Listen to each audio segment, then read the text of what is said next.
Hi Rocky, hi Reagan. Thanks for having us over. Lovely, welcome. Should we sit down and have a chat? Yes, please. Sit down. Reagan and Rocky, thank you so much for speaking with me. Reagan, just tell me a bit about Rocky and your journey with him so far. Rocky's very healthy, happy, energetic, beautiful energy, loves his family, loves the ocean, very happy little boy. You know, we say Rocky has green eyes and sandy coloured hair and has autism. It's just part of him. We started noticing at about 2 that Rocky's speech was quite delayed, but it wasn't until 3 that he got his official diagnosis. And getting that diagnosis at 3, what was that time like for him and for you?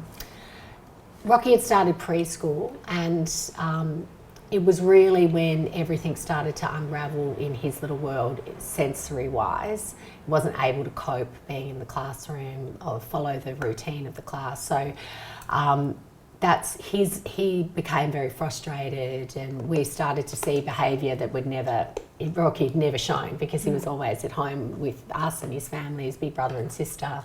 So things started to unravel for him pretty quickly in that first week.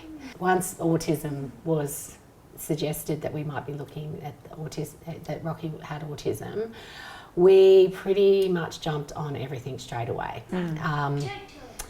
For us, the diagnosis was a blessing, because we now understood and we were able to hold Rocky's hand, and being his parents, and being able to know that it wasn't something that we were doing or something that we could necessarily just fix, or something that would, you know, there was nothing wrong with Rocky. He just needed to have different support systems around him to guide him through those places where he wasn't with us, you know. So you just want your child, like any parent, to be healthy and happy and balanced and have all the opportunities. And when you have a child with special needs that can't express to you how they're feeling, and it all is based on their energy of balance and how they're regulated or deregulated in society, that's difficult. And the older that they get through that early diagnosis, the more you see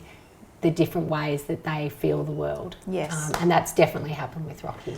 So with that early diagnosis when Rocky was 3, what difference did that make to your family and also to Rocky? Because having that early diagnosis, you could set up those support systems. He's on the NDIS, for example, and there's other support that you've been able to work out and set in place. What difference has that made to your lives together, but Rocky as a person? I mean, it's been an absolute gift. He is a very, very lucky little boy to be supported by the NDIS, and very lucky to be born in the year that he was, and to have so much talk and exposure and understanding more in the community about autism. I can't imagine where we'd be without it. With the increased awareness around autism, we are seeing more adults being diagnosed later in life. What difference did it make to have Rocky have that early diagnosis, and for him to be living in this world where there is more awareness around what he's sort of dealing with in the way he views the world? Yeah, absolutely. I mean, I'm excited I use my voice at the moment because Rocky doesn't have all the words, but I'm excited for him to be able to tell his journey. I'm proud to help his ASD community and speak about it, because the more people understand, and the more that gives people that have been diagnosed later more of a community around them as well. Well, Reagan and Rocky, thank you so much for sitting down with us. Thanks, Joe. Thanks, Jack. Oh, Thanks, great. Joe. Thank you. Thanks.